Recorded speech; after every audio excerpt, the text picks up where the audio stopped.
Yang bisa membuat orang berkumpul sebanyak ini? Allah. Siapa yang membuat kita bisa bernapas hidup sampai detik ini? Maka kita ucapkan syukur kepada Dia dengan melafazkan Alhamdulillah. Siapa pula yang mengajarkan kita bahwa nama Tuhan itu Allah? Rasulullah. Siapa yang mengajarkan kita menghormati ulama, tuan-tuan guru, wali-wali Allah? Rasulullah. Maka kita sampaikan selawat kepada Dia. Allahumma salli ala Sayyidina Muhammad wa ala ali Sayyidina Muhammad. Anak raja memakai katun. Katun dipakai bersulam keris. Saya tidak mau berpantun, sudah dihabiskan Abang Da Idris. Jadi sebetulnya pantun-pantun ini karena dipancing orang saja mau saya berpantun. Kalau tuan pergi ke ladang, jangan lupa mencabut lalang. Sebetulnya saya tidak mau pulang, tapi dia selalu mengundang. Kenapa Ustaz tak mau ceramah di kampung halaman sendiri? Macam manalah awak mau diceramah di kampung sendiri? Tengok ke kiri, pakcik awak. Tengok ke bawah, buat awak. Tengok ke kanan, akak awak. Jadi payah. Jadi ceramah saya malam ini pojok mato. Yang sama-sama kita hormati Encik saya Pak Cik Haji Ibrahim bin Syekh Muhammad Ali bin Syekh Abdurrahman Tuan Syekh Silau yang makamnya ada di sebelah. Untuk Syekh Abdurrahman bin Nahdo Alam, Syekh Muhammad Ali beserta seluruh zuriat keturunannya. Al-Fatihah. A'udzubillahiminasyaitonirrajim. Bismillahirrahmanirrahim. Alhamdulillahirabbil alamin. Ar-Rahmanirrahim. Maliki yaumiddin. Iyyaka na'budu wa iyyaka nasta'in. Ihdinas siratal mustaqim. Siratal ladzina an'amta 'alaihim ghairil maghdubi 'alaihim waladdallin. Amin. Anak muda, coba kalian duduk di depan nih, duduk sini. Duduk. Daripada omak-omak itu mengamuk, saya berhenti ceramah. Duduk sini.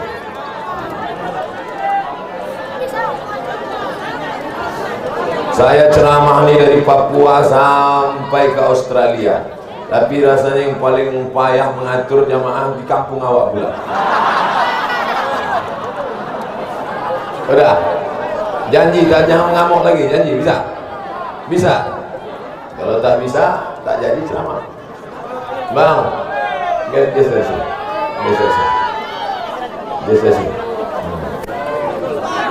Udah, bisa kita lanjutkan? Saya diundang oleh Ketua Panitia Tuan Idris SHMH untuk ceramah pemakaian masjid setelah renovasi. Itu judulnya. Tak ada baleho. Masa baleho kan ada judulnya. Oh, udah kalian gulung batu. Jadi masjid ini lama kemarin sholatnya di madrasah karena dipakai untuk renovasi. Maka ini malam tablik akbar pemakaiannya kembali, yang kebetulan ketua pembangunan beserta ketua panitianya adalah Abang Da Idris SHMH. Jelas? Harus dijelaskan dari awal supaya jangan nanti balik jadi fitnah. Betul? Apa judul ceramah tadi? Entah, mungkin mendukung Bang Idris jadi bupati. Itu tak betul itu. Kalaupun jadi, alhamdulillah. Jelas? Nah, ini adalah warisan Tuan Syekh Haji Abdurrahman Syekh Silau Laut, dilanjutkan oleh Tuan Syekh Muhammad Ali, dilanjutkan oleh sekarang Tuan Haji Pak Cik kami, Pak Cik Ibrahim. Nama beliau bagus, Haji Ibrahim. Tapi saya diajarkan mak saya dari kecil memanggil Cik Oin. Ada Pak Cik kami satu lagi namanya Imran, dipanggil Cik Oun. Jadi panggilan-panggilan manja. Nama saya pula Abdus Somad. Dan dia ngantuk nih manggil Nome. Begitulah mereka mengajarkan kita panggilan-panggilan manja kekeluargaan. Dan memang orang Melayu biasa begitu. Abdullah sampai Melayu dolar. Mohon maaf, Abdullah. Nah, jadi apa pelajaran pertama yang kita petik dari kehidupan Syekh Abdurrahman Silau, Syekh Silau Laut adalah membangun masjid. Man bana masjidan, siapa yang membangun masjid, banallah mithlahu baitan fil jannah, dibangunkan untuknya satu istana di dalam surga. Tak usah diaminkan, karena bukan doa. Syekh Abdurrahman Syekh Silau Laut sudah punya istana di surga.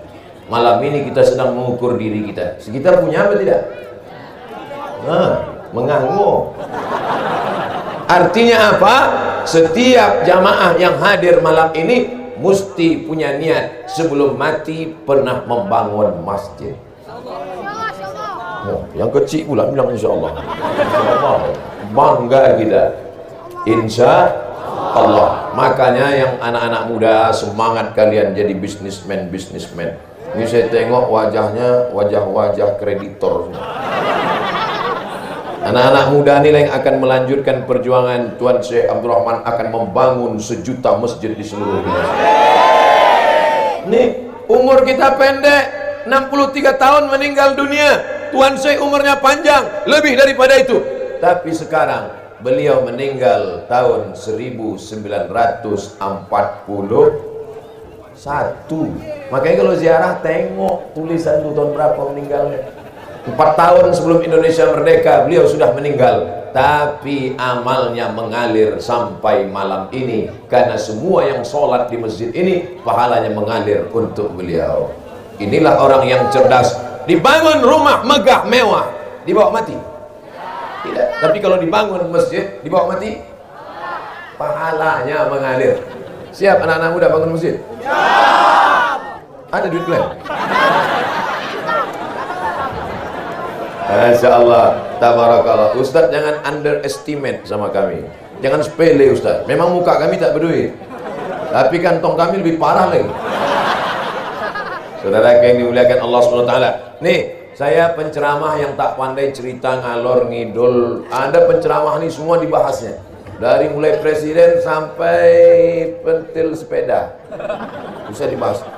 Saya tak pandai ceramah macam-macam, maka saya poinkan. Poin pertama, pelajaran dari Tuan Syekh Silau adalah membangun.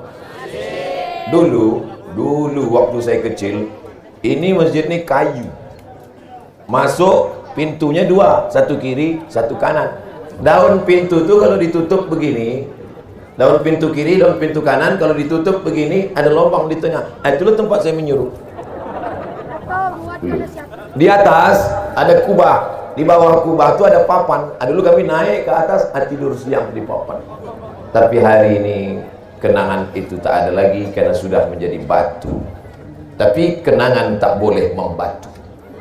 Kenangan harus ada dalam kepala. Disinilah dulu kami sholat maghrib berjamaah. Disinilah dulu kami mengaji. Disinilah dulu dari kecil. Apa maknanya? Kalau membangun generasi masa akan datang, mesti dibangun dari masjid. Dulu kami anak-anak kecil lari-lari, lompat-lompat di masjid. Tak pernah ada orang melarang kami. Lari-lari menjerit-jerit kami dalam masjid. Tak pernah ada berani satu orang pun melarang. Somad, kenapa kau? Mana dia berani? Pakcik awak atu awak sini. Sekarang ada orang kalau ada anak kecil di masjid marah-marah. Balik kalian, naik kumat darah tinggiku. Kalau masjid kita tak lagi ada anak kecil, maka 20 tahun akan datang takkan lagi ada orang sholat berjamaah di masjid. Ini sekarang banyak masjid itu sunyi, tak ada suara anak-anak. Karena isinya orang-orang udah diintai malaikat maut. Tapi saya bangga, malam ini yang hadir adalah anak-anak muda remaja masjid. Kemarin kami pulang dari Batam, diundang saya subuh di Masjid Agung. Yang mengundang ceramah siapa? KNPI, Komite Nasional Pemuda Indonesia. Panitianya siapa? Bikers subuhan. Dijemput mereka saya pakai motor gede. Ustadz, nanti ke masjid, Ustadz kami bonceng ya, gitu. Disangkanya saya tak pandai naik motor. Coba kalian kasih kunci itu biar kita tes dulu. Buktinya bisa. Disangkanya saya lahir langsung tua. Tak pernah juga muda. Bangga tak kita kalau anak-anak muda ke masjid? Maka kami di sini dibiasakan. Ustaz sampai umur berapa di Silau? Sampai tahun 1986 baru saya meninggalkan Silau. Saya lahir 1977. Sekarang 2019. Umur 24. Lahir 9, saya cuma ngetes saja jamaah ini masih sadar atau tidak. Lahir 1977, meninggalkan Silau 1986. Berarti berapa lamakah saya di Silau? Hafal, ini masuk ujian UAS nanti. Ujian akhir semester. Saya meninggalkan Silau umur 9 tahun. Jadi masjid ini adalah tempat penempaan diri kami. Sholat di sini, azan di sini. Kami belajar azan di sini. Azan, mengumandangkan azan di sini. Allahu Akbar, Allahu Akbar. Azan, main kami ke atas menara azan. Dulu kata kawan-kawan, mat. Dulu kawan-kawan itu tak ada manggil ustaz, manggil mat aja. Mat. Yuk kita naik ke menara yuk. Kata orang kalau kita naik ke menara nampak kisaranmu. Tengok, mana tuh? Tak ada nampak kau, tidak, kami nampak. Dulu kami buka pintu naik ke atas menara. Jadi permainan kami di masjid. Sekarang anak-anak tidak main di masjid. Di mana mainnya? PlayStation, warnet. Di warnet tak ada azan. Di warnet tak ada menghormati orang tua. Di sini, walaupun kami lari-lari, walaupun lompat-lompat, kalau Pak Cik udah datang, kalau mendiang Tok Oji, Tuan Syekh Muhammad Ali datang, semua datang mencium tangan. Masih terbayang di pelupuk mata waktu sholat Idul Fitri, Idul Adha, mendiang Tok Oji dijulang pakai jubah, pakai sorban, disambut naik ke atas. Kenangan itu terekam dalam pikiran karena manusia ini ada namanya the golden age, golden emas, age usia, golden age usia emas. Anak di usia emas harus dibiasakan ke masjid. Ini banyak sekarang ayah pergi ke masjid. Ayah tak pergi, ayah udah tua. Mana bisa? Apa kata pepatah Melayu? Dari kecil terlonjak-lonjak, sudah besar terbawa-bawa, sudah tua terubah. Tidak. Maka kalau mau membiasakan generasi kita bangun masjid, biasakan masyarakat ke masjid, dan diangkat imam, diangkat imamnya di sini, diangkat bilalnya, diangkat muazzinnya. Dulu yang menjadi imam tetap di sini guru mengaji saya, nama Arabnya atau Abdurrahim, bagus namanya Abdurrahim. Cuman kita ini orang Melayu, siapa? Cuahim. Tuh Abdurrahim dulu imam di sini dan juga sekaligus guru mengaji kami. Artinya apa? Dibiasakan anak-anak mengaji. Apakah anak-anak kita sekarang masih mengaji di masjid? Insya Allah. Ini pelajaran yang pertama. Habis 20 menit. Kok tahu Ustaz? Saya mulai tadi jam 8.20, sekarang jam 8.40. Pelajaran yang pertama. Sampai berapa pelajaran malam ini Pak Ustaz? Tergantung, saya tengok. Kalau nampak saya ada 2 orang menguap, berhenti. Itu apa kita lanjutkan kan? Orang yang menguap itu 2 kemungkinan. Pertama, diganggu setan. Yang kedua, cacingan. Baru Ustaz Assalamualaikum. Tapi insya Allah tak ada yang mengantuk. Amin. Sampai lagi kalian kalau sampai mengantuk, jatuh dari atas bak. Ada yang lebih tinggi lagi tuh. Hati-hati kalian jangan sampai jatuh. BPJS naik. Nah, apa pelajaran pertama diambil dari Syekh Abdurrahman? Payah memang kalau ceramah di depan panti jompo. Membangun masjid. Maka berpikirlah sekarang mencari tanah, beli tanah banyak-banyak, tanam sawit, tanam karet, tanam gotah, buka bisnis, tapi orientasi niat terakhir membangun masjid. Ibu tak apa-apa, nanti kalau duit banyak ditabung, disimpan, terpakai, beli cincin 1, beli cincin 2, beli cincin 3, beli cincin 4. asal pergi undangan. Beli gelang, beli rantai, pasar gelang besar-besar, asal pergi undangan. Jam berapa ya? Pasang rantai besar-besar, asal pergi undangan, gatal ya. Tapi semua itu disimpan, nanti dipakai untuk membeli tanah, membangun masjid. Ikuti jejak rekam Tuan Syekh Abdurrahman Syekh Silau Laut. Nanti kalau ada yang bertanya, apa judul ceramah Ustaz Somad tadi malam? Hikmah dari jejak perjalanan Tuan Syekh Silau Laut Syekh Abdurrahman. Siap? Yang tak ingat tak apa-apa, datang saudara kita mengingatkan dari Jepang, namanya Sony. Sony. Datang pula dari Amerika, makan apel sumbing sikit, Apple. Datang dari Korea, Samsung. Itu Korea itu Samsung, kalau dari Arab Samsudin. Mohon maaf kalau kebetulan. Sudah, pelajaran yang pertama masjid. Apa pelajaran yang kedua? Pelajaran yang kedua dari Tuan Syekh Abdurrahman Syekh Silau Laut. Tuh, pas ke depan. Apa yang ada di depan sana? Rumah besar. Itu namanya rumah besar. Di sebelah kiri namanya rumah putih, di belakang sana namanya rumah kuning. Ketiga rumah itu rumah yang luar biasa. Di zaman dulu, rumah sebesar ini yang bisa membangunnya hanya sultan-sultan dan raja-raja. Apa artinya? Tuan Syekh Abdurrahman seorang mursyid tarekat Sattariyah, sufi ahli tasawuf, tapi dia hidup kaya raya, banyak harta. Ini banyak orang sekarang jadi ustadz, jadi guru, gaya mau mati. Itu bukan ajaran Islam. Kau kenapa tak membangun rumah besar? Kenapa tak punya harta berlimpah? Nabi Muhammad mengajarkan kita miskin. Muhammad yang mana? Nabi Muhammad SAW menikah dengan Khadijah, maharnya 1 miliar. Cari bukunya, ensiklopedia Sirah Nabawiyah, penulisnya Dr. Syafi'i Antonio. Berapa maharnya? Sampai mati kalian tak berbini. Bapak Ibu, tolong jangan kalian mahal-mahalkan mahar. Yang sampai nanti mereka unjuk rasa buat balihu sebesar ini, turunkan harga mahar, turunkan harga. Tuh saksi, 1 abad lamanya rumah itu tetap menjadi saksi sampai sekarang bahwa orang Islam tidak boleh meninggalkan dunia. Tapi jangan hanyut karena dunia. Doa kita yang pertama minta akhirat apa minta dunia? Rabbana atina fid dunya hasanah.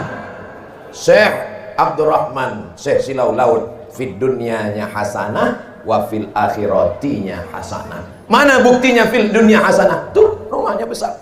Mana bukti fil akhirati hasanah? Nih masjidnya besar. Kita STJ, status tak jelas. Dunia remang-remang, akhirat gelap gulita. Makanya ada orang yang menulis sejarah hidupnya ditulis pakai tinta, pakai pena di atas kertas. Syekh Abdurrahman Syekh Silau Laut menulis sejarah hidupnya bukan pakai tinta, tapi pakai bukti nyata, real di depan mata. Anak cucu, para kerabat, sahabat handai tolan, murid-murid datang ke Silau, ambil pelajaran. Masjidnya besar, rumahnya besar, kenikmatan dunia dapat, akhirat sudah dijamin punya istana dalam surga. Mudah-mudahan kita bisa mengikut jejak ini insyaallah. Makanya kalau ada tanah, tanam sawit, tanam karet, tanam gotah, untuk supaya kita jangan menjadi peminta-minta. Betul? Itu turun arah kiri namanya Tukat Manda. Tukat Manda kiri ada pohon karet. Sekarang saya baru tahu nama karet. Dulu namanya rambung. Rambung, karet. Siapa punya? Tuan Syekh. Tuan Syekh punya kebun karet. Di belakang rumah besar ada kolam ikan. Tuan Syekh punya kolam ikan. Tuan Syekh punya kebun karet. Artinya apa? Anta da'a warasataka aghnia. Kau jadikan ahli warismu kaya raya. Mau makan ada ikan, mau duit tinggal potong karet, jual karet dapat duit. Khairun, lebih mulia daripada meminta-minta orang yang di akhirat meminta-minta, maka menghadap Allah dalam keadaan daging wajahnya berguguran karena tak ada kehormatan diri. Sekarang anak-anak muda siap menggali kolam ikan? Di belakang sudah ada kolam ikan. Siapa yang menggali? Beko. Saudara yang dimuliakan Allah, anak-anak muda siap tanam sawit? Ustaz Somad, itu sawit itu hijau. Punya siapa? Entah. Al-yadul ulya khairum minal yadis sufla. Tangan di atas jauh lebih mulia dari tangan di bawah. Makanya si Abdul Rahman, Tuan Silau Laut tidak mau jadi mufti kerajaan.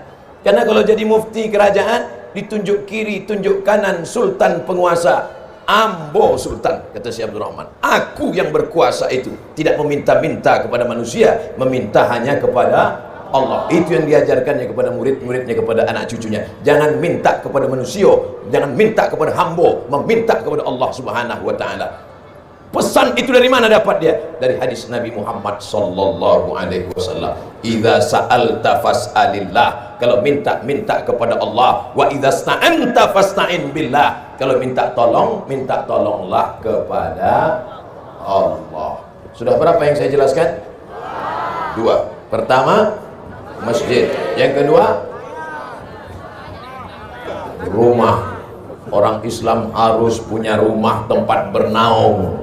Ketika hujan turun ada yang melindungi. Ketika panas terik tidak kepanasan. Tempat bernaung ini, maka berdatanganlah orang dari segala macam penjuru ke silau laut di zaman keemasannya. Masuk poin yang ketiga. Apa dia? Jangan katakan karena dia orang Melayu lalu kemudian isi silau ini Melayu saja. Tukat mandah kiri, tukat mandah kanan, isinya Jawa. Ada orang Jawa sekarang? Pripun kabare? Api? Yang bilang api itu entah iya entah tidak Jawa. Api, masuklah ke tukat mandah kiri, Jawa. Tukat mandah kanan, Jawa. Ada di silau ini orang Batak? Barisan Batak. Sida Butar, Raja Guguk, Senam Bela, ada di situ semua. Artinya apa? Jangan ajari orang silau laut, silau lama tentang pluralitas hidup bertetangga, berbeda suku dan agama.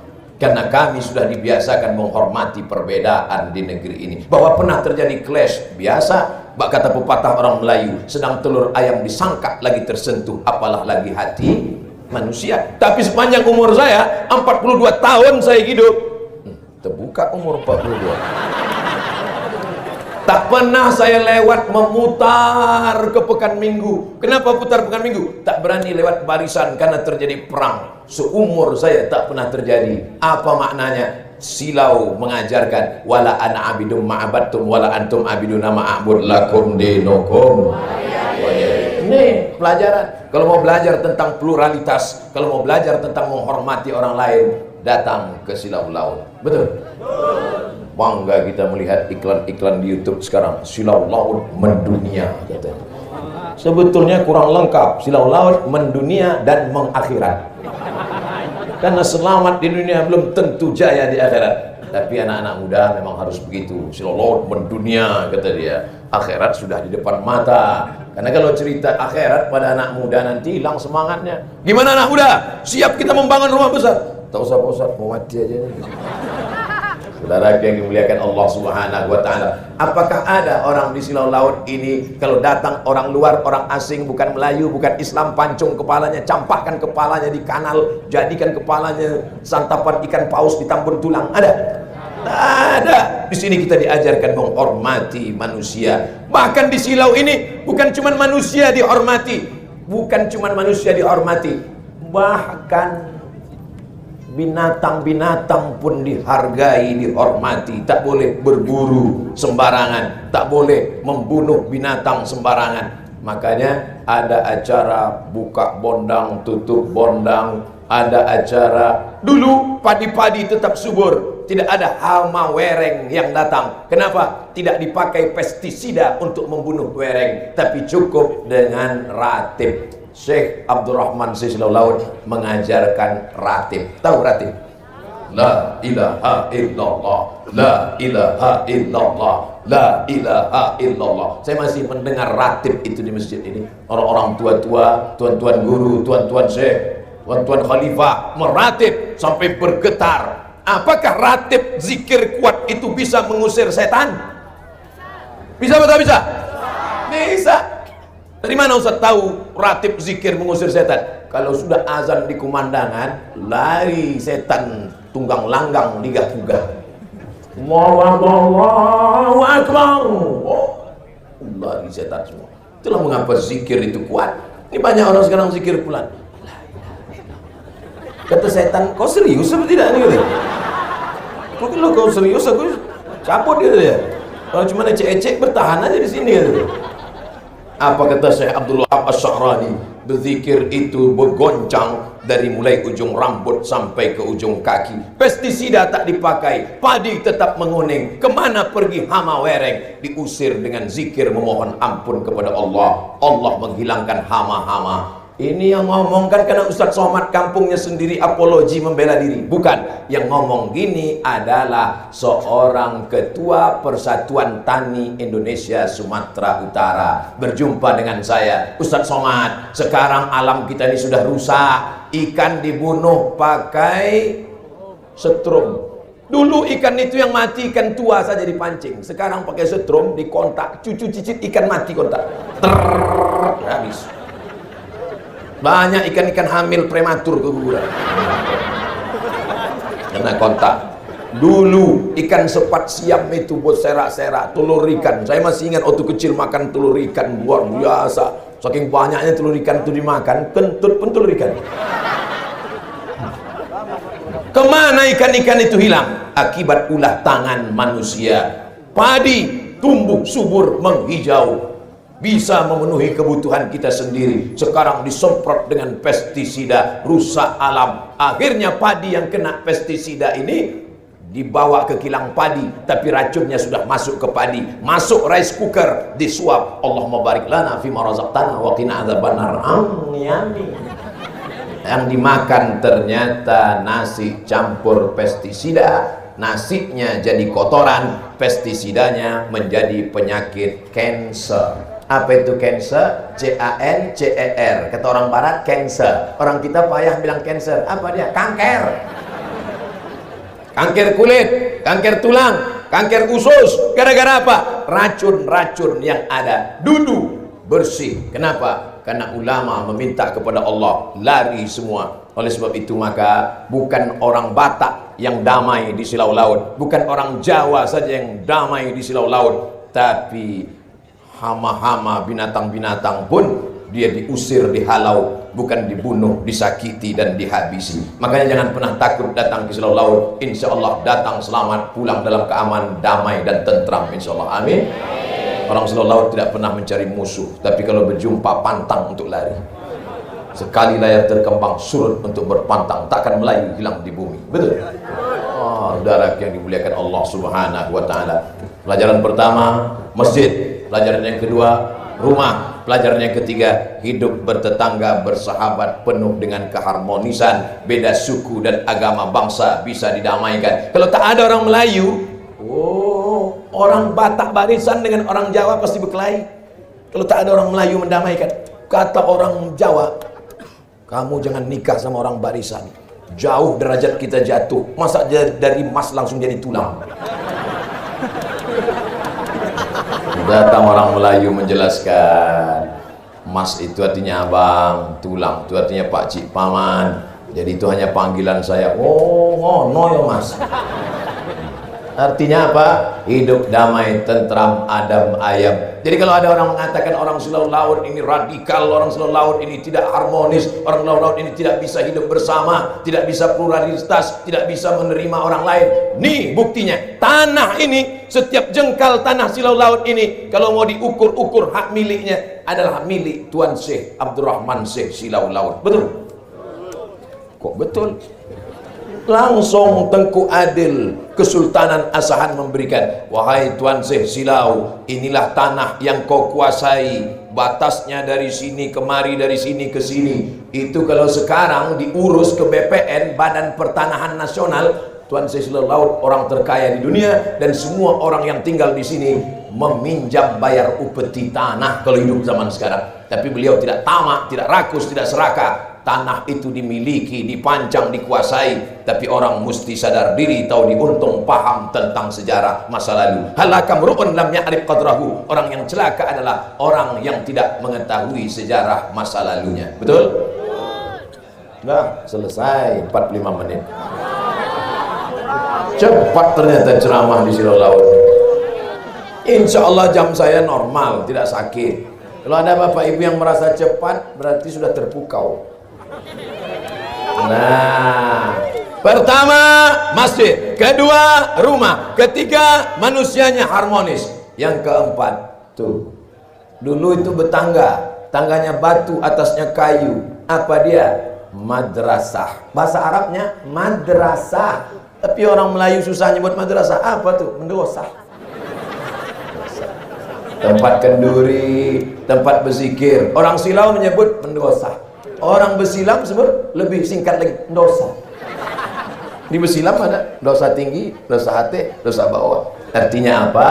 Itu bukan sekolah, itu adalah tempat berzikir, tempat kenduri, tempat bermusyawarah, tempat, ada suatu tempat khusus berzikir sendiri di tengah malam, bagus.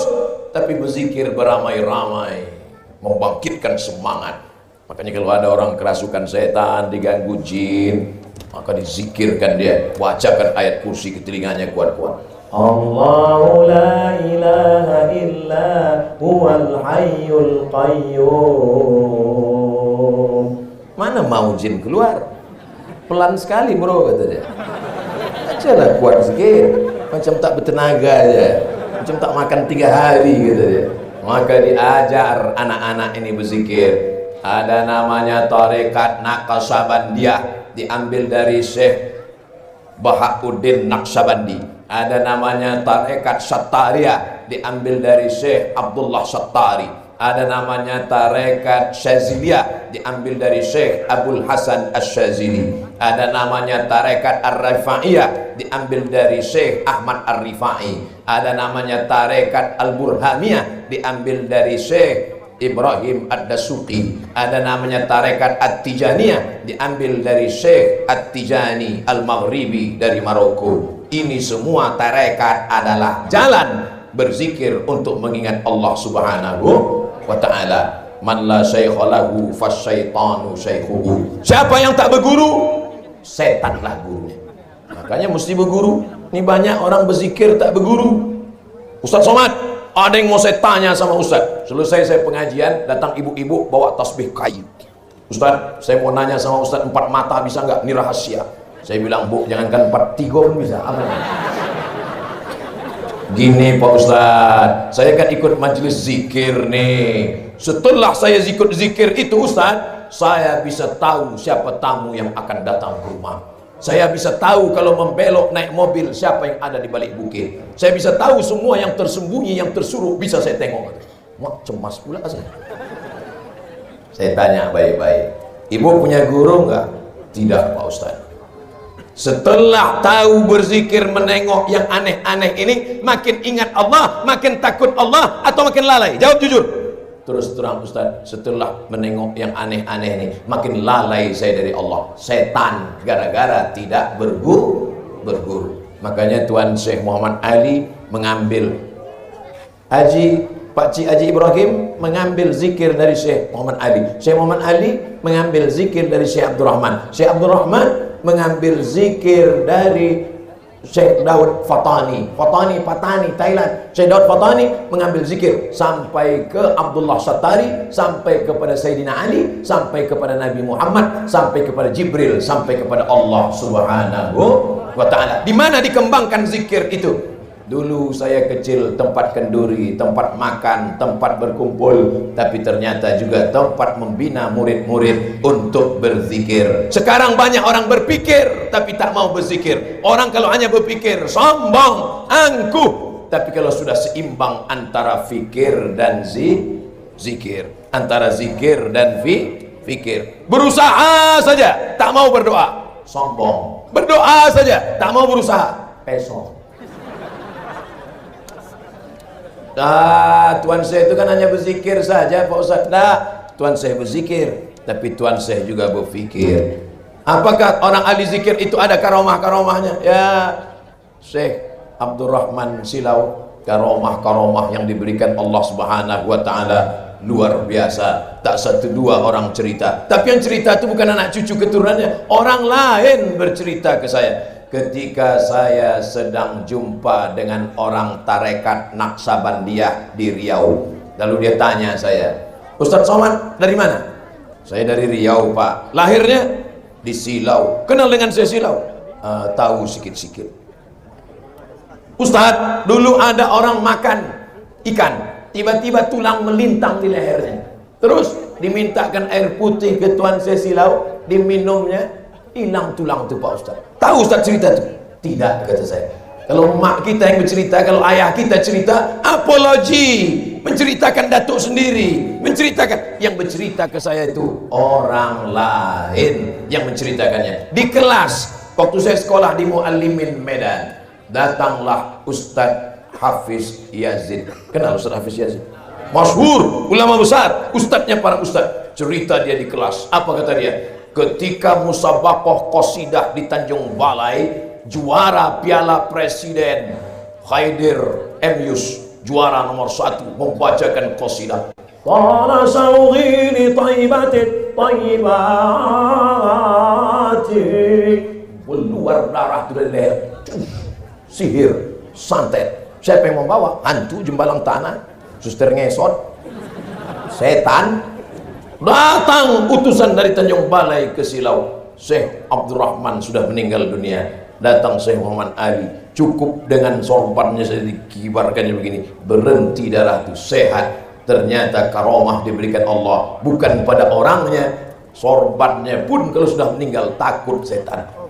Cerita masalah setan takut dengan sorban, oh ini ceritanya dari mana? Baca Laqtul Marjan, ditulis oleh Imam Jalaluddin Abdurrahman As-Suyuti. Ketika anak raja sakit di Baghdad, Irak, sakit anak raja, kerasukan jin dan setan, minta kepada Imam Ahmad bin Hambal, Imam Hambali, hai Imam Hambali, tolong datang ke istana, anak raja sedang sakit. Imam Hambali tak mau datang ke istana, menjaga marwah kehormatan dirinya. Kata Imam Hambali, cukup kau bawa sendal terompah kayu ini, dekatkan. Dibawa sendal terompah kayu ke dekat orang yang sakit, sehat. Ternyata jin takut menengok selop Imam Ahmad bin Hambal.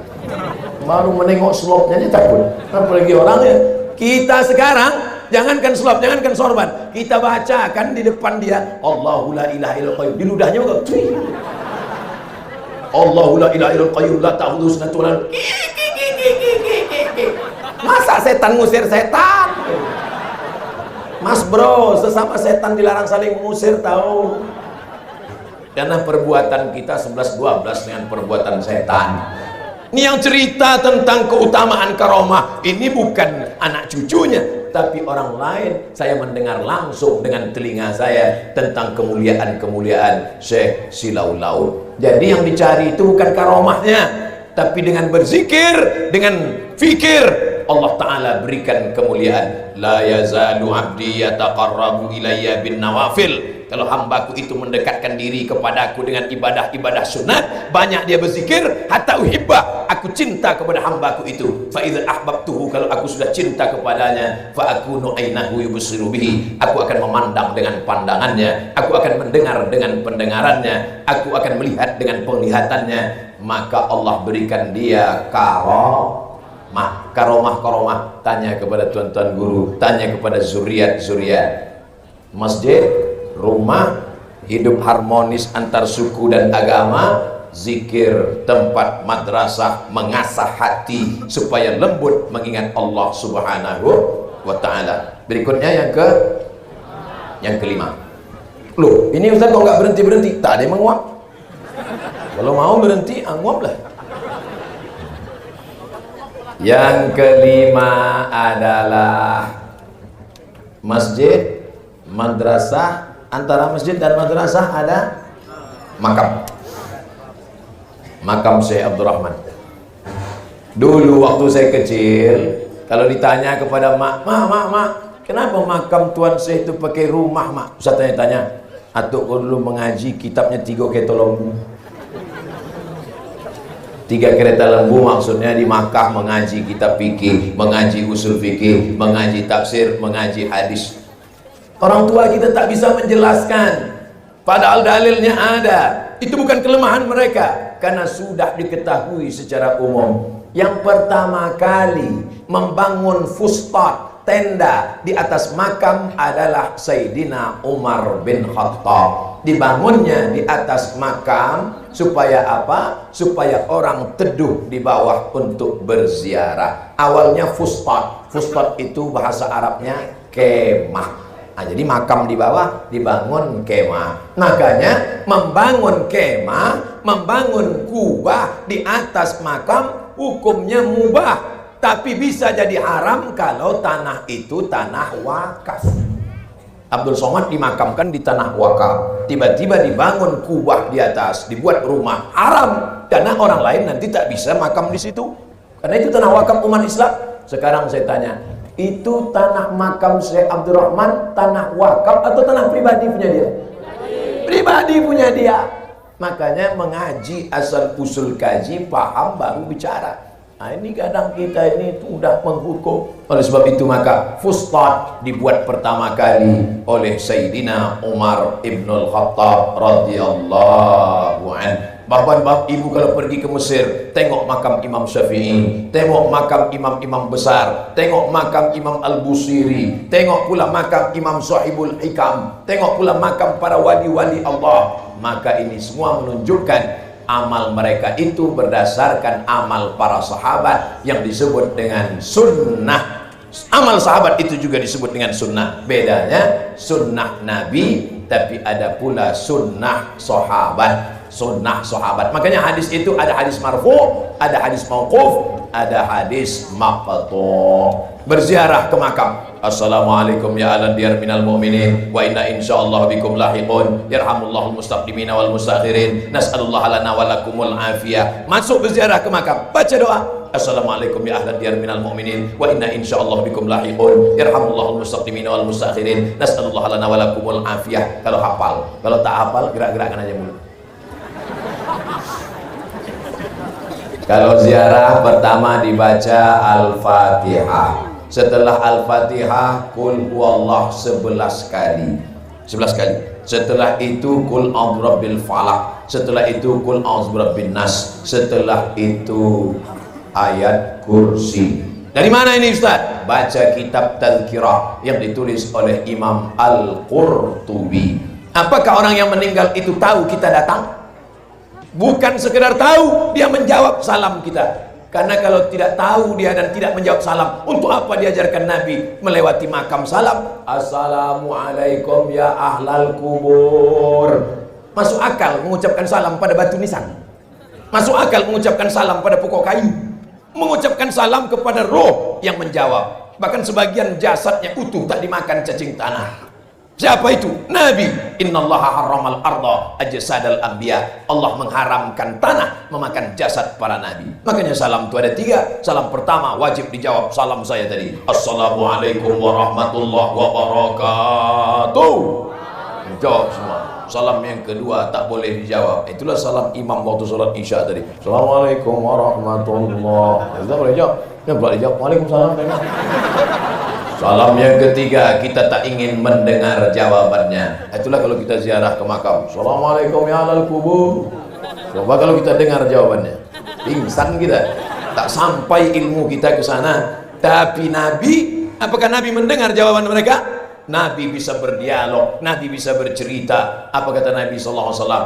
Lau ra'aitum ma ra'aitu. Kalau tengok apa yang ku tengok, kalau kalian dengar apa yang ku dengar, labakaitum katsiran wala dhahiktum qalilan. Pasti kalian lebih banyak menangis daripada tertawa mendengarkan pekikan teriakan orang yang kena azab kubur. Mudah-mudahan saudara-saudara kita diselamatkan dari azab kubur insyaallah. Ustaz, kalau saya baca Fatihah sekali, Qul huwallahu 11 kali, Falaq sekali, Wabbin nas sekali, ayat kursi sekali, apakah sampai kepada orang meninggal dunia? Sedangkan tasbih pelepah korma Pelepah korma dibelah Nabi, dicucukkan Nabi ke kubur, sampai tasbihnya ke dalam orang yang meninggal. Baca kitab Al-Minhaj Syarah Sahih Muslim Ibnul Hajjaj. Sedangkan tasbih pelepah korma sampai, apalagi bacaan Quran orang yang beriman. Makanya tahlil sampai, bacaan Quran sampai. Bahkan dalam mazhab Syafi'i apa kata Imam Nawawi? Wa in khatimul Quran, kalau mereka khatamkan sekhatam Quran 30 juz, fahuwa hasanun, yang paling elok sekhatam Quran. Tak sanggup sekhatam Quran, hatinya Quran. Apa hatinya Quran? Yasin. Tak sanggup hatinya Quran, Ummul Quran Al-Fatihah. Mana tahu sambil lalu sambil lewat tak sempat baca Qulullah 11 kali, ngebut naik motor, baca Al-Fatihah sekali. Al-Fatihah pun tak mau, mati dia. Ustaz, apakah bacaan Al-Fatihah sampai kepada orang yang sudah meninggal dunia? Dalilnya sudah saya sebutkan, hujahnya sudah saya sebutkan, tak juga mau menerima. Saya sudah kehabisan dalil. Saya cuma minta nama lengkap dengan nama bin ayah. Nanti kalau mati saya bacakan, kalau tak sampai cepat-cepat kasih kabar. Saudara yang dimuliakan Allah Subhanahu wa taala. Masjid sudah, rumah sudah, harmonis dengan non muslim, dengan beda suku sudah, tempat berzikir sudah, makam kubur sudah. Yang keenam, apalagi yang mau Ustadz bahaskan dalam pertemuan yang keenam, anak harus dikirim sekolah agama. Anak Tuan Syekh Abdul Rahman Sematawayang, dari istri beliau yang bernama Hajjah Siti Maryam, lahirlah seorang anak laki-laki bernama Syekh Muhammad Ali. Lalu kemudian ada lagi Datuk Haji Abdul Latif, tapi waktu itu masih kecil jauh umurnya. Tapi Syekh Muhammad Ali dikirim ke Makkah Al-Mukarramah belajar selama 9 tahun di Masjidil Haram, kepada imam Masjidil Haram, kepada khatib Masjidil Haram, kepada ahli tafsir, ahli hadis di Masjidil Haram. Setelah mendapat gelar Syekh 9 tahun barulah balik ke negeri. Padahal kalau mau hidup nyaman, hidup enak, tak usah pergi jauh-jauh. Rumah sudah besar, kebun sudah banyak, karet sudah ada. Mau hidup enak, populer, Tuan Syekh besar, tapi anak tetap dikirim ke Makkah Al-Mukarramah. Ini pelajaran penting. Ibu-ibu siap mengirim anak sekolah ke Makkah? Baru ke pesantren Darul Ulum aja mato bongkak. Oh, dikirim anak ke pesantren si Bogan, bongkak mata sebesar Tuluangso. Kirim anak ke Gontor sana, kirim anak jauh ke sana. Di antara ucapan terima kasih saya kepada almarhumah omak saya adalah mengirim saya sekolah jauh. Sampai-sampai 4 tahun saya di Mesir tak balik, terpikir dalam otak saya, jangan-jangan aku ini anak angkat. Sampai hati dia menjauhkan sampai 4 tahun di Mesir, di kampung Fir'aun tuh gitu tinggal. Makanya saya kalau ada orang bandel-bandel, orang yang ngajak-ngajak, saya selu aja, kau belum ada apa-apanya, aku 4 tahun di kampung Fir'aun tuh. Saudara yang dimuliakan Allah Subhanahu wa taala.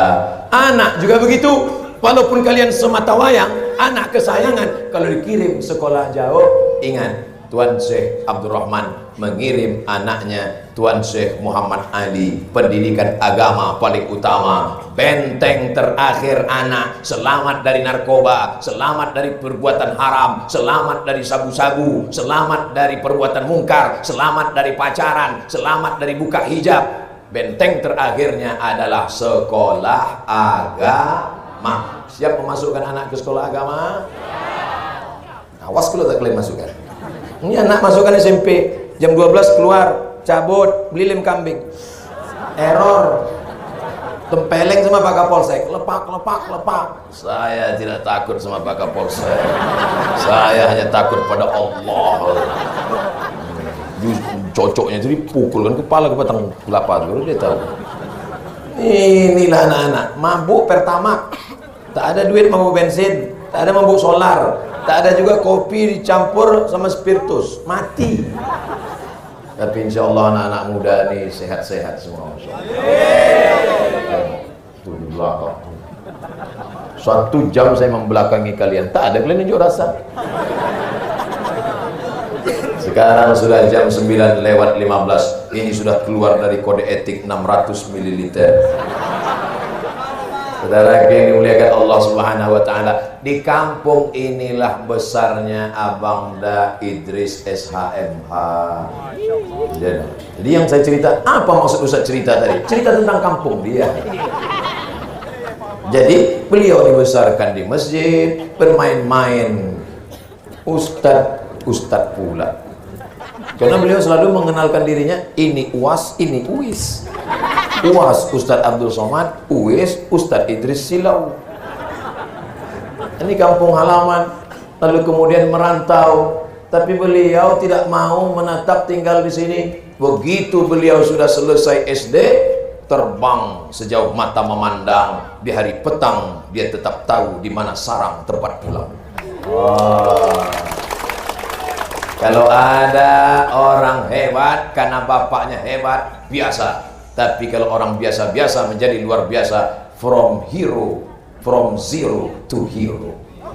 Inilah yang saya ambil pelajaran dari Abang Da Idris SHMH. Udah, ini tinggal nyebut nomor aja lagi. Saudara yang dimuliakan Allah Subhanahu wa taala, maka generasi ke depan haruslah dididik dengan yang saya sebutkan tadi, pendidikan. Setelah Syekh Muhammad Ali pulang dari kota Makkah Al-Mukarramah, apakah cukup hanya mengajar di masjid? Tidak. Apakah cukup hanya berzikir di madrasah? Tidak. Apakah cukup hanya memetik tasbih? Tidak. Belajar dan mengajar. Maka berdirilah sekolah, nama sekolahnya Sukses. Ada sekolah sukses di Silau. Sukses bahasa Inggris, bahasa Arabnya An-Najah. Tuh di belakang. An-Najah, sekolah. Makanya tak ada alasan untuk tidak sekolah agama. Apa sih hebatnya An-Najah itu? Apa hebat An-Najah itu Pak Ustaz? Saya sekolah di An-Najah, tapi tak tamat sampai kelas 2 ibtidaiyah. Tak tamat aja begini viralnya, boleh kalau tamat. Sombong. Orang sombong tak mencium bau surga Pak Ustaz. Saya bukan sombong pada orang biasa, saya ini sombong pada orang yang sombong. Kadang kita ini kalau tak sombong sedikit, disangkanya kita ini Ustaz kaleng-kaleng. Karena kemuliaan Allah SWT, saya cuma sampai kelas 2 aja di sini. Kelas 1, kelas 2, kelas 3, kelas 4, pindahlah saya ke Darul Ulum Kisaran. Sore mengaji di Darul Ulum, malam membaca Quran dengan Ustadz Armawi Abdurrahman, juara musabaqah tilawatil Quran di Makkah Al-Mukarramah, dipanggil oleh Sultan Hasan Al-Bolkiah mengajar di Pondok Tahfiz Bandar Sri Begawan. Malam ini ada di tengah-tengah kita, hadir dari Bandar Sri Begawan, guru mengaji saya. Itulah maka dari tadi saya tak ada menengok ke belakang, karena kalau saya tengok ke belakang hilang bahan saya. Dan beliau datang tidak sendiri, membawa keluarga, membawa pula orang Brunei Darussalam. Datuk Azman hadir bersama kita malam ini. Datuk Pak Haji Ustadz Armawi, disinilah saya dilahirkan dan dibesarkan. Inilah kampung halaman kami. Beginilah kami dididik oleh datuk-datuk orang tua-tua kami dulu. Mudah-mudahan anak kami, cucu kami, generasi akan datang juga generasi yang dibesarkan di masjid, harmonis, hormat kepada orang lain, dan generasi yang dapat menjadikan negeri ini baldatun thayyibatun wa rabbun ghafur. Kira-kira yang sudah saya sampaikan ini cukup apa tak cukup?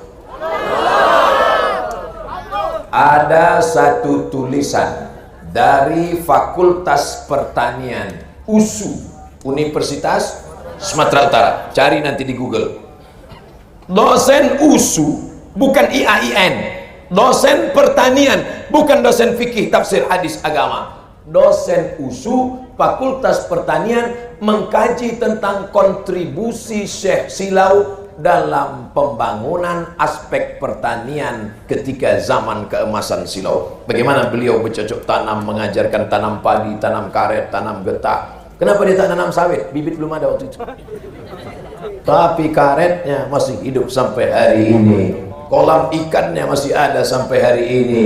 Padi sawah sampai dulu, Somad, kata mak saya, nenek kami yang makamnya di samping Haja Siti Maria, kalau dia menyemai padi, tahu menyemai? Padi disemai, setelah tumbuh dicabut untuk ditanam, nanti akan menjadi tanaman padi berbuah beras. Maka kalau dia menyemai, dibuatnya semai banyak-banyak. Siapa saja orang kampung mau pergi ke kebun, silakan ambil, terhitung sebagai sodakoh. Bersodakoh padi dia. Itu di bawah rumah besar, berjalan beberapa langkah, maka di situ dulu pasar. Kalau hari Jumat pagi sebelum sholat Jumat, siapa saja orang mau membeli baju, membeli kain, disuruhnya ambil. Kenapa? Karena begitulah hebatnya dia. Dari mana rezeki melimpah itu datang? Sifat warak, bukan menjaga diri dari yang haram, menjaga diri dari yang subhat. Nenek kami dulu Abdul Somad, namanya Hajjah Siti Maryam, kalau membeli garam 1 guni, tapi yang sampai ke dapur tinggal secuci tangan.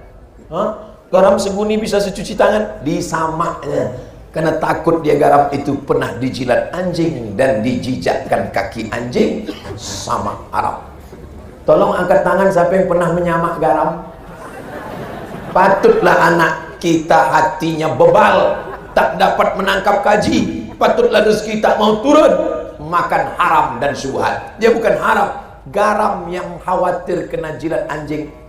Garam dijemur di tepi laut, boleh jadi ada anjing menjilat menginjak. Siapa tahu disamaknya garam seguni, tinggal lagi. Tapi garam waktu itu memang garam asli, sekarang garam impor. Manalah. Saudara yang dimuliakan Allah Subhanahu wa taala. Jadi pelajaran-pelajaran ini saya bermimpi di masa akan datang adalah hendaknya anak USU, anak UISU, anak UIN, anak IAIN menulis sejarah tentang Syekh Abdurrahman Syekh Silau Laut, hendaknya insyaallah. Amin. Kenapa tidak Ustadz aja yang nulis? Nanti kalau saya yang nulis, iyalah dipuji-pujinya kampung dia. Orang lain yang akan menulis insya Allah. Saya yakin dan percaya itu. Ceramah saya ini hanya sebagai pancingan-pancingan aja. Bapak Ibu yang dimuliakan Allah Subhanahu wa taala, ini pelajaran penting dan bermakna. Halaka mru'un, siapa orang yang celaka? Bukan orang miskin. Orang celaka bukan orang susah. Orang celaka adalah orang yang tidak tahu siapa jati dirinya. Tidak tahu dia datang dari mana, dia sedang di mana, dia mau kemana. Kau sedang di mana? Saya sedang di Silau Laut. Apa kelebihan-kelebihan cerita tentang Tuan Syekh Silau Laut? Ada 6. Apa dia? Aku pun tak ingat. Sudah dibahas Ustaz Somad tadi. Bisa kau jelaskan? Aku tak bisa jelaskan. Tapi kalau mau lengkapnya tinggal buka saja Ustaz Abdul Somad Official. Jangan lupa subscribe, like, and share. Saudara yang dimuliakan Allah Subhanahu wa taala, walaupun saya keluar dari Silau 1986, sekolah di Darul Ulum mengaji dengan Al-Mukarram Al-Hafiz Haji Armawi Abdurrahman, tapi kalau musim libur saya balik kemari, terutama musim durian. Itu tetap balik, datang mengaji dengan mendiang atu, walaupun tak khatam, mengambil barokah, mengaji dengan kepala sekolah SD almarhum Pak Tamrin. Ingat Pak Tamrin? Tidak sampai khatam, mengambil barokah, belajar nahawan, soba, sika, jaharka, bayati. Saya juga mengaji dengan Pak Armawi, tak hanya tajwid, mengaji lagu saja. Tapi saya termasuk murid beliau yang gagal, karena saya datang mau mengaji pas mau dekat-dekat MTQ aja. Tapi Allah pertemukan kami sampai hari ini tetap dapat bersilaturahim. Beberapa kali saya ceramah ke Brunei Darussalam, singgah ke rumah beliau. Beliau kenalkan pula dengan Datu Azman, dikenalkan pula dengan sahabat-sahabat yang lain. Maka malam ini pertemuan kita ini adalah pertemuan silaturahim. Man ahabba yusatalahu fi rizqihi, siapa yang mau dilapangkan rezekinya, wa yunsa'alahu fi atharihi, dipanjangkan umurnya, falyasil rahimahu, hendaklah dia sering-sering menyambung tali silaturahim. Makanya nanti kalau Abang Da Idris datang ke kampung Bapak Ibu, itu sebenarnya mau datang silaturahim. Nanti kalau datang, oh ini Abang Ustaz Somad kemarin. Apa hubungan Ustaz dengan Ustaz Idris? Tak ada sama sekali. Dia berkumis, saya tidak. Lalu apa? Omak kami, adik-beradik sepupu. Omak beliau dengan omak saya, adik-beradik sepupu. Omak beliau cucu Syekh Abdurrahman, omak saya cucu Syekh Abdurrahman. Sama-sama cucu dari Syekh Abdurrahman, tapi kami dari puak perempuan. Sedangkan nasab dalam Islam itu adalah nasab darah laki-laki. Makanya saya tak pernah mengatakan saya adalah, kata saya adalah lahir di sini, besar di sini, dan omak sandung saya adalah cucu dari Tuan Syekh Abdurrahman Silau. Sedangkan Tuan Haji Ibrahim adalah pakcik kami. Mudah-mudahan silaturahim kami ini bersama di dunia sampai ke akhirat bersama Rasulullah sallallahu alaihi wasallam. Kira-kira yang saya sampaikan ini bisa dijadikan pelajaran? Pelajaran tak bermakna kalau tidak ada doa. Jangan lupa doa. Doakan Ustaz Abdul Somad. Doa itu harus pakai ring 1, Rabbi firli wali walidayya. Ring 2, Rabbi habli minas sholihin. Ring 3, Rabbana hablana min azwajina wa zurriyatina. Nah, itu doanya Ustaz Somad, panjang umur, Masya Allah. Saya doanya minta request satu saja, matikan Abdul Somad dalam husnul khatimah. Jangan sekarang. Saya habis tausiah ini mohon maaf, beribu maaf, langsung ke Medan karena besok pagi pesawat terpagi akan ke Jakarta. Saya mau ngasih tahu aja jadwal saya. Sangka orang kita nih ustaz-ustaz kecamatan. At-takabbur lil mutakabbir sodako. Sombong pada orang yang sombong itu sodako. Ini kadang dia sepele nengok kita. Macam saya kemarin waktu naik pesawat, lama pramugari itu nengok saya. Pas ditengoknya mirip ya dengan Ustaz Somad gitu. Sakit kali hati. Entah mungkin pula saya ngaku kan akulah dia. Nah, gitu kali. Makanya yang paling penting dalam hidup ini adalah doa. Kalau mak kita masih hidup, sebelum pergi kalian kuliah ke Medan, cium tangannya, minta doa. Mak, doakan. Doa paling makbul adalah doa mak. Jangan kalian lawan mak kalian. Kalian gendong mak kalian sampai ke Makkah, balik ke kampung, belum tentu dapat menebus sakitnya saat meneriakkan lahirnya kalian ke dunia. Kalian pikir kalian di dunia ini langsung dari planet Mars langsung sini? Nanti kalau saya ceritakan bagaimana sakitnya melahirkan, ibu-ibu marah. Alah, macam tahu aja. Bukan macam sekarang. Sekarang iyalah ibu-ibu melahirkan enak aja. Bersin lahir, asyik lahir. Dulu bersimbah darah. Oleh sebab itu maka minta doa mak masih hidup dia. Kalau sudah meninggal, ziarah ke makamnya. Berikan infak, wakaf, zakat, sedekah. Ummi matat, mak saya sudah meninggal. Afa atasaddaqu anha? Kalau saya bersedekah, sampaikah pahala saya untuk mak saya? Kata Nabi, tasaddaq, sedekahlah. Sedekahmu sampai untuk ayahmu, sampai untuk emakmu, sampai untuk anakmu, sampai untuk istrimu, sampai untuk suamimu. Ayu sedekatu afdal? Apa sedekah yang paling afdal? Kata Nabi, sedekah yang paling afdal adalah saqiyul ma, memberi air minum. Maka buatkan sumur bor supaya tak putus-putus rezeki. Buatkan keran air, buatkan sumur bor, buatkan bak air, bukan duduk di atas bak. Insya Allah yang duduk di atas bak karena ingin menengok ceramah Ustaz dapat syafaat Nabi Muhammad SAW. Itu untuk menghibur yang duduk di atas bak. Ustaz, saya ini tak pandai bahasa Arab Ustaz. Gimana kalau saya doa tak pakai bahasa Arab? Tadi saya dengar Ustaz doanya pakai bahasa Arab. Doa pakai bahasa Indonesia pun Allah paham. Betul?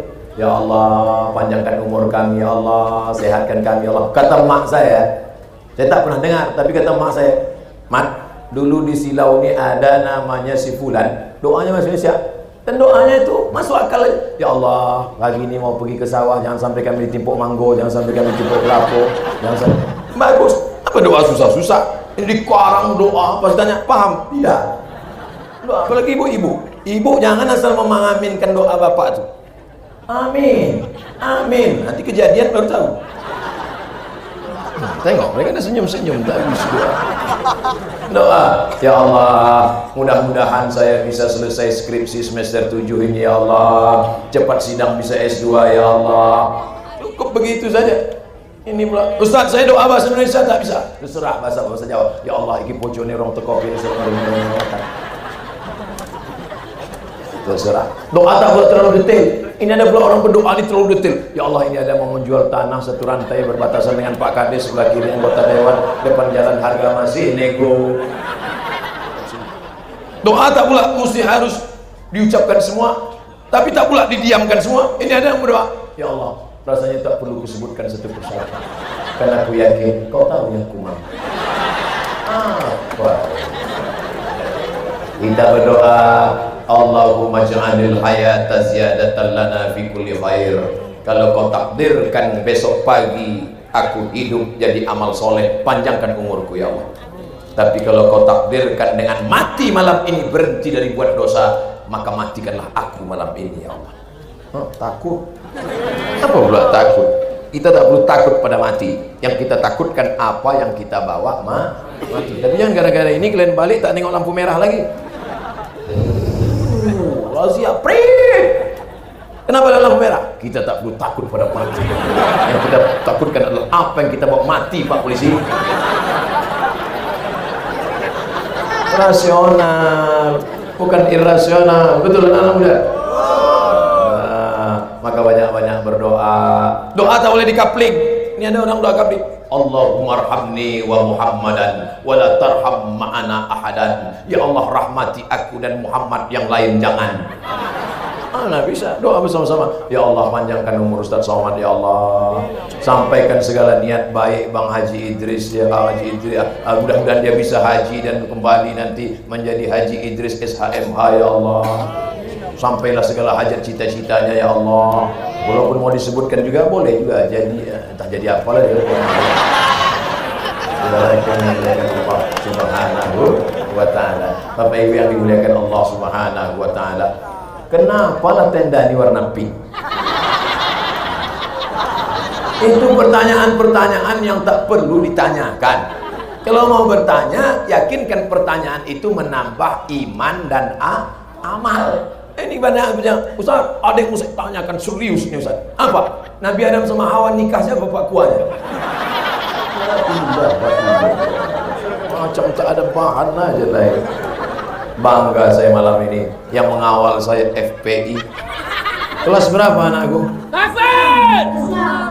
FPI kelas 6 mengawal. Yang mau bersalaman SMA kelas 3. Apa tak pijak-pijaknya FPI kelas 6? Anak-anaknya datang, bapak-bapaknya hadir. Mudah-mudahan sahabat-sahabat FPI diberikan istiqomah insyaallah. Abdul Somad hanya mengajak orang sholat, ngajak puasa sunat, ibu-ibu harus pengajian. Tapi FPI berani mengatakan yang hak itu hak, yang batil itu batil, yang haram itu haram. Dan mereka berani merazia. Razia mereka malam itu di taman-taman. Ini siapa? Ini istri saya. Mana surat nikah? Nanti 5 tahun lagi. Berani mereka. Tapi alhamdulillah malam ini tak ada anak-anak muda yang pacaran karena semuanya mengaji. Alhamdulillah. Ya, ngaji kita. Pacaran kita nanti malam? Tidak, kita ngaji. Terus pacaran kita pulang ngaji.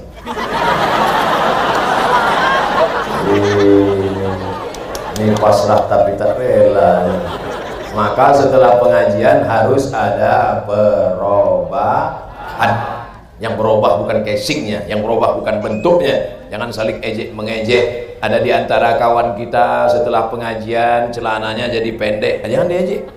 Aku tengok kau ini sudah mengaji macam banjir aja sekarang.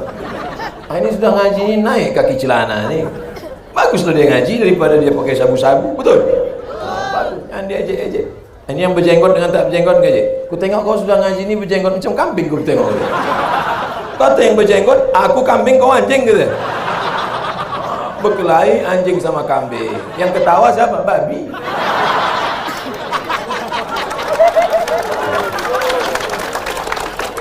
Ibu-ibu yang sudah bercadar, bagus apa tak bagus? Bagus. Apalagi kalau anak gadis cantik, putih. Kalau dia minum teh, nampak berbih. Itu bagus sebagai cadar. Bayangkan kalau dia tak pakai cadar, nampak mukanya. Jalan dia di Medan, jalan Singamangaraja, bertabrakan sudah kusdaku. Maka yang udah pakai cadar bagus. Jangan diajak. Ini kadang nengok orang bercadar, ninja nih. Kenapa menengok perempuan bercadar kau ejek? Nengok perempuan bercadar kau olok-olok, tapi orang pakai rok pendek kau diam, berarti otak kau sungsang. Betul? Tolong kalian kalau mau upload ceramah nih, jangan kalian potong-potong. Jangan kalian laga-laga saya sama pejabat-pejabat. Kalau mau upload semua. Kalau mau dengar semua. Sehingga nanti yang memfitnah-fitnah saya ini hanya orang yang tak punya paket 4 giga. Sudahlah susah melarat di dunia, neraka raja jahanam. Saudara yang dimuliakan Allah SWT. Makin lama ceramah ini makin sedap pula berasa.